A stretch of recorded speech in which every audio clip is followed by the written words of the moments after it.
ఈ జగమొక పెను మృగతృష్ణయని బాగుగా ఎరిగితి పరులకు నేర్పితి.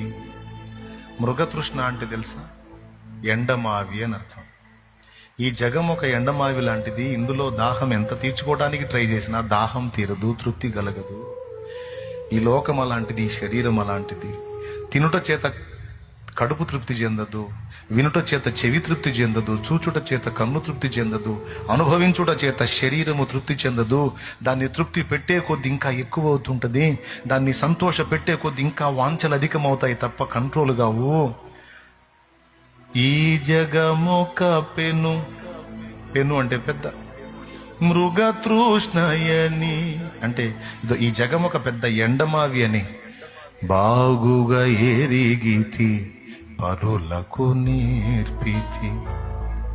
అయినను నామది వ్యర్థత కొరకే, అయినను నామది వ్యర్థత కొరకే పరుగులు తీయగా చోద్యం బాయను.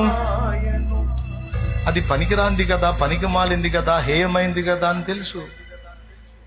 నేను ఎరుగున్నాను, ఇతరులకు కూడా నేర్పాను, పెద్ద పెద్ద వాక్యాలు చెప్పాను, పెద్ద పెద్ద మాటలు చెప్పాను. అన్ని చెప్పి నేను మళ్ళా వ్యర్థమైన దానికోసం ఆరాటపడుతున్నా. నాకు అది దక్కలేదు, ఇది దక్కలేదని అందుకోవటానికి, పొందుకోవటానికి ఆలోచన వస్తుంది నాకు. దేవా, ఏమైంది నాకు? ఎందుకు ఇది వ్యర్థమైందని తెలిసి కూడా దాని వైపుకే నా మనసు లాగుతుంది? నాకు ఆశ్చర్యం నాయనా.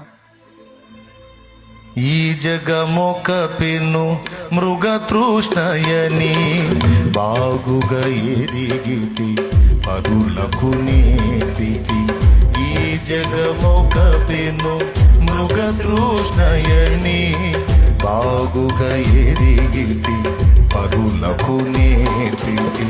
అయినను నామది వ్యర్థత కొరకే, అయినను నామది వ్యర్థత కొరకే పరుగులు తీయగా చోద్యం బాయను, పరుగులు తీయగా చోద్యం బాయను. అదిగని నా హృది వ్యధతో రగిలెను, అదిగని నా హృది వ్యధతో రగిలెను. మరి ఒక తరి నిను గాయపరచితిని ఘోర దురితుడనయ్యా. నీదయ కోరి నిలిచితినయ్యా.